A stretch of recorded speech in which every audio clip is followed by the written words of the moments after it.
Mədə-altı vəzin zəif işlədiyini göstərən 4 əlamət. Dostlar, video keçməmişdən əvvəl bəyənməyi unutmayın. Mədə-altı vəz bədənimizin ən vacib həzm orqanlarından biridir. O, yediyimiz qidaları parçalamaq üçün xüsusi fermentlər hazırlayır. Bu fermentlər zəif işləyəndə bədən bizə bəzi siqnallar verir. Birinci əlamət yağlı yeməkdən sonra köp və ağırlıq hissidir. İkinci əlamət yeməkdən sonra tez-tez gəyirmə və ürək bulanma hissidir. Bu qidanın həzm olunmadığını göstərir. Üçüncü əlamət nəcisin yağlı, pis qoxulu və açıq rəngdə olmasıdır. Xüsusilə nəcis suyun üzərində qalırsa, bu yağların tam parçalanmadığını göstərir.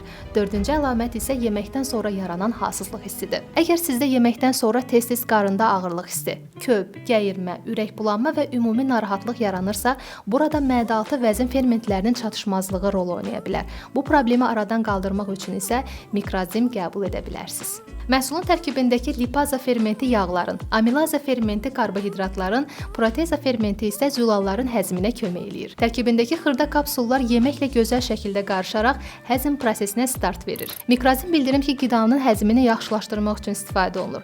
Kapsul yemək zamanı və yeməkdən sonra qəbul edilir. Çeynənilmir, əzilmir, sadəcə bol maye ilə udulur. Mikrazimi həkim məsləhəti ilə bütün apteklərdən əldə edə bilərsiniz.